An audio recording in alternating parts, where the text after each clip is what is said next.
Jadi hari ini kita belajar saudaraku dari firman Tuhan, ya, bahwasanya semua pencapaian-pencapaian atau goal-goal dalam hidup kita, ya, biarlah itu sesuai dengan kehendak Tuhan.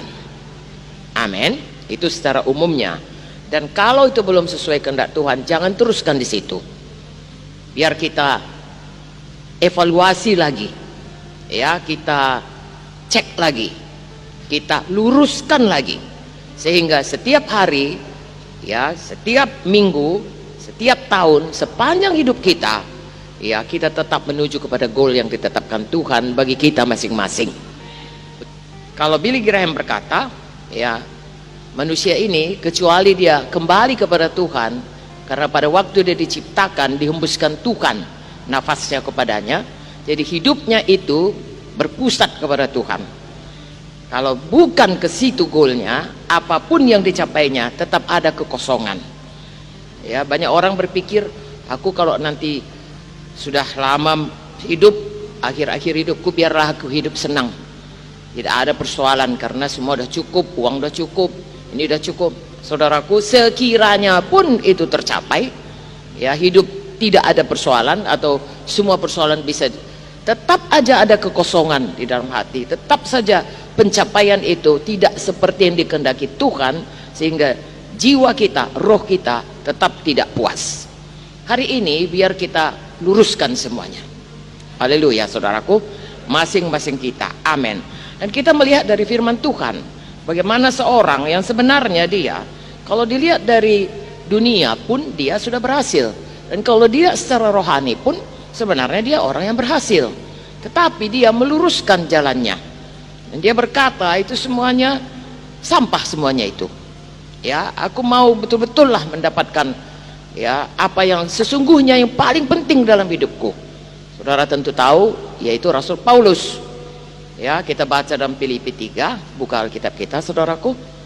Filipi 3 1, 2, 3. Tapi apa yang dulu merupakan keuntungan bagiku, sekarang ku anggap rugi karena Kristus. Malahan segala sesuatu ku anggap rugi karena pengenalan akan Kristus Yesus Tuhanku, lebih mulia daripada semuanya. Oleh karena dialah aku telah melepaskan semuanya itu dan menganggapnya sampah, supaya aku memperoleh Kristus, bukan dengan kebenaranku sendiri karena mentaati hukum Taurat, melainkan dengan kebenaran karena kepercayaan kepada Kristus, yaitu kebenaran yang Allah anugerahkan berdasarkan kepercayaan. Yang ku kehendaki ialah mengenal Dia dan kuasa kebangkitannya dan persekutuan dalam penderitaannya, di mana aku menjadi serupa dengan Dia dalam kematiannya, supaya aku akhirnya beroleh kebangkitan dari antara orang mati. Bukan seolah-olah aku telah memperoleh hal ini atau telah sempurna, melainkan aku mengejarnya. Kalau aku dapat juga menangkapnya, karena aku pun telah ditangkap oleh Kristus Yesus. Saudara-saudara, aku sendiri tidak menganggap bahwa aku telah menangkapnya, tapi ini yang kulakukan, aku melupakan apa yang telah di belakangku dan mengarahkan diri kepada apa yang di hadapanku, dan berlari-lari kepada tujuan untuk memperoleh hadiah, yaitu panggilan sorgawi dari Allah dalam Kristus Yesus. Karena itu marilah kita yang sempurna berpikir demikian, dan jikalau lain pikiranmu tentang salah satu hal, hal itu akan dinyatakan Allah juga kepadamu. Tapi baiklah tingkat pengertian yang telah kita capai, kita lanjutkan menurut jalan yang telah kita tempuh. Amin. Oke. Jadi saudaraku, ini Paulus ini sebelum dia bertobat pun dia sudah hebat ini. Ya, dia salah seorang daripada pemuka agama. Nah, tetapi dia berkata, yang dulu itu hebat sama sekali tidak ada apa-apanya. Dia tidak mau bermegah akan hal yang lama. Dia hanya mau, saudaraku, sampai kepada rencana Tuhan. Amin. Nanti kita lihat ayat demi ayat. Memang Tuhan berkata, saudaraku, kalau kita bermegah, janganlah bermegah, ya, mengenai apapun di dunia ini, walaupun semua orang mengejarnya. Kalau kita bermegah, hendaklah kita bermegah karena Tuhan. Di mana itu dituliskan? Yeremia 9, ya. Mari kita baca ayat 23, kuat-kuat. Beginilah firman Tuhan, janganlah orang bijaksana bermegah karena kebijaksanaannya, janganlah orang kuat bermegah karena kekuatannya, janganlah orang kaya bermegah karena kekayaannya. Tapi siapa yang mau bermegah, baiklah bermegah karena yang berikut, bahwa ia memahami dan mengenal aku, bahwa akulah Tuhan yang menunjukkan kasih setia, keadilan dan kebenaran di bumi. Sungguh semuanya itu kusukai. Demikianlah firman Tuhan. Amin.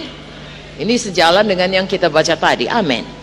Ya, bukan salah saudaraku punya banyak medali karena misalnya juara olimpiade, bukan salah kaya.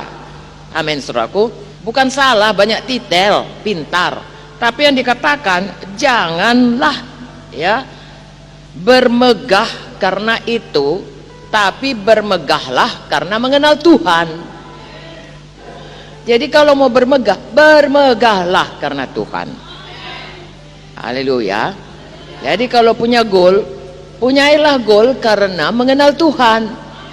Ya, punyailah goal apapun goalnya karena kita lebih mengenal Tuhan. Haleluya. Dengan kata lain, lebih dekat sama Tuhan, lebih intim. Haleluya. Oke, jadi saudaraku, ya kalau Galatia 2:20 itu ada nyanyinya. Adapun hidupku ini bukannya aku lagi, melainkan Kristus dalamku, dan sekarang yang kuhidupi sekarang ini adalah hidup demi iman akan Tuhan Yesus yang sudah mati ya bagi kita dan menyerahkan nyawanya bagi kita, yang mengasihi kita. Amin. Lagi-lagi saudaraku, hidup kita ini satu goalnya, Tuhan Yesus. Haleluya. Jadi kalau ada yang menarik-narik saudaraku, balik lagi lah. Siapa goal kita? Tuhan Yesus. Kenal Yesus lebih dalam. Amin.